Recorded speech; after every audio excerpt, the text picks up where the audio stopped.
उत्तराखंड का दुर्भाग्य है कि खाना पूर्ति मैं आपदा प्रबंधन मंत्री तिवारी जी के समय में रहा, एक केवल आपदा प्रबंधन केंद्र था और एक केवल उसका एक ऑफिस था, जिला स्तर पर नहीं था। मैंने बहुत लड़ाई लड़कर जिला स्तर पर आपदा प्रबंधन केंद्र में रहा, लेकिन जो मैं चाहता था वो फिर भी नहीं हो पाया, क्योंकि यहाँ की ब्यूरोक्रेसी ने, वित्त विभाग ने उसको होने नहीं दिया कि जिला स्तर पर एक सेपरेट आपदा प्रबंधन इकाई हो, उसके अधीन इस तरह के लोग हों जो ट्रेनिंग, जिनको आपदा की ट्रेनिंग दी गई हो,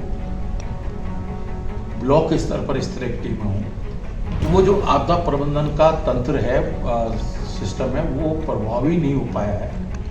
दूसरा कि जैसे हमने टिहरी को बसाया, जब टिहरी डैम बना तो हमने दुकान किराएदारों को भी मुआवजा दिया, हमने जो मूल्य था भवन का वो दिया। दुर्भाग्य से आपदा प्रबंधन क्या है कि अगर मकान पूरी क्षतिग्रस्त हो गया तो 4 लाख रुपये मिलेगा, आपका डेथ पे 4 लाख रुपये मिलेगा, मकान क्षतिग्रस्त हो गया तो 50,000, 1 लाख, 2 लाख रुपए मिलेगा आपदा प्रबंधन नियमों के तहत। तो आज एक तो एक समग्र उत्तराखंड को लेकर विषम भौगोलिक परिस्थितियों को देखते हुए उत्तराखंड के लिए एक आपदा प्रबंधन नीति बननी चाहिए। इतना बड़ा धार्मिक स्थल आज अगर समाप्ति को हो रहा है तो ये पूरे देश और दुनिया के लिए, विशेषकर हिंदू धर्म के लोगों के लिए बहुत चिंता का विषय है। इसलिए हम इसको खत्म तो नहीं कर सकते, आपदाओं को खत्म नहीं कर सकते, भूकंप को हम नहीं रोक सकते, बारिश को हम नहीं रोक सकते, लैंडस्लाइड को हम नहीं रोक सकते, गर्मी को हम नहीं रोक सकते, तूफान को हम नहीं रोक सकते, लेकिन उससे नुकसान को कम हम कर सकते हैं अगर हम थोड़ा सा सचेत होकर करें। तो मैं जो अब तक मुझे लग रहा है कि जोशीमठ में सरकार माननीय मुख्यमंत्री जी कर रहे हैं, लेकिन इसके लिए तत्काल माननीय प्रधानमंत्री को हस्तक्षेप करना चाहिए। प्रधानमंत्री को खुद वहां आना चाहिए था इस समय, और प्रधानमंत्री को इस पे एक बैठक बुलानी चाहिए थी जोशीमठ को लेकर, क्योंकि छोटी बात नहीं है कि उत्तराखंड में भरोसा ही नहीं रहा है कि ये मतलब एक बहुत बड़ी शर्मनाक बात है उत्तराखंड के लिए। और मैं आज आप एक चीज सुनो, रेल दुर्घटना होती थी, रेल मंत्री जी जब शास्त्री जी थे रेल मंत्री, उन्होंने इस्तीफा दिया था। और ऐसी कई घटनाएं हिंदुस्तान के इतिहास में कि जब कोई दुर्घटना हुई और उस विभाग के मंत्री ने अपनी जिम्मेदारी लेते हुए इस्तीफा दिया।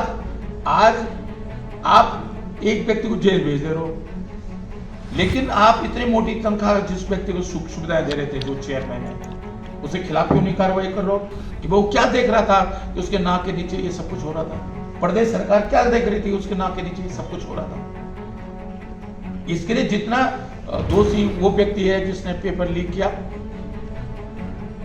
जिन्होंने गलत तरीके से जो है लोगों को नौकरी लगाने का सौदा किया, जितने दोषी हुए हैं उससे बड़े, उससे ज्यादा दोषी वो लोग हैं जिनको राजद, फिर तो पुलिस और फिर जजों की नियुक्ति क्यों करेगा? फिर तो सब अगर ये होगा कि भाई अपनी जिम्मेदारी सब भाग जाएंगे।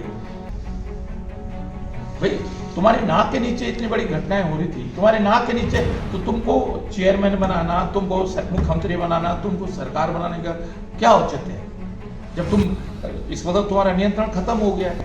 आज लोगों का आस्था खत्म हो गई है उत्तराखंड में। आप मुझको बता दो, मुझे कोई बता दे कि कब से नियुक्तियां नहीं हुई है। भाई हर बार आ रहा है कि इतनी 1000 नियुक्तियां विज्ञप्ति निकलेगी। आप मुझे बता दो कहां नियुक्तियां हो रही है उत्तराखंड में। अब उसके बाद उम्र भी ओवरेज हो जाएगी, ठीक है, तुम दोबारा एग्जाम करा दोगे, लेकिन जो आने जाने का खर्च हुआ है, एग्जाम देने का खर्च हुआ है गरीब बच्चे का, उसके लिए कौन जिम्मेदार है? और एक बार जब बच्चा एग्जाम देता है तैयारी के साथ, मैं सोचता हूँ 200 से कम सीटें जो मैंने आकलन किया है पूरे देश की राजनीति का, मुझे लगता है कि भाजपा को 100 से अधिक सीटों का नुकसान होगा, कांग्रेस को 100 से अधिक सीटों का फायदा होगा। कांग्रेस 150 से ऊपर जा सकती है, 150 और 250 के बीच में कांग्रेस की सीटें आएंगी, भाजपा की 200 के आसपास सीटें आएंगी। जो कोई अनहोनी घटना न हो, मैं फिर आज आपको कह रहा हूँ, पिछले कल आपको कह रहा हूँ, जो आप आंकलन राजनीतिक आंकलन जो है बहुत कमजोर आंकलन निकला, जबकि मैं अपने आप को सोचता हूँ मेरा आंकलन हमेशा सटीक निकलता है। अगर कोई अनहोनी घटना, अनहोनी मतलब जिस तरह 19 में पुलवामा नहीं होता तो 100 सीट उस समय भी भाजपा को कम आती। पुलवामा के कारण वो चुनाव भारत पाकिस्तान का चुनाव जैसा माहौल बना दिया भाजपा ने। लेकिन हर समय नहीं हो सकता ऐसा। अगर आपको लगता है कि लोकसभा चुनाव लड़ाना चाहते हैं तो मैं लोकसभा लड़ाऊंगा, पार्टी संगठन के लिए काम करूंगा, लेकिन मैं एमएलए चुनाव नहीं लड़ना चाहता। तो अगर पार्टी को लगेगा कि मैं बेहतर, हालांकि मैं 14 में भी एमपी का चुनाव लड़ा कांग्रेस से, बॉडी पार्लियामेंट से, और क्योंकि उस समय एकदम लहर थी, हालांकि मैंने तब भी 2.25 लाख वोट लाया था, 2 लाख कुछ वोट लाया था, 2 लाख से ज़्यादा ही वोट लाया था। लेकिन उस समय क्योंकि अचानक मुझे कहा गया कि अभी आपको चुनाव लड़ना है, जब सतपाल वाला ने कांग्रेस छोड़ दी तो मुझे कहा गया कि नहीं आपको लड़ना है। तो अगर इस बार पार्टी मुझे लड़ाएगी तो मैं एमपी का चुनाव लड़ने के लिए मैंने पार्टी से कह दिया। जब मैं सम्मिलित हुआ था तब भी कह दिया था, आज भी कह दिया कि अगर मुझे एमपी का चुनाव पार्टी लड़ाती तो मैं चुनाव लड़ूंगा।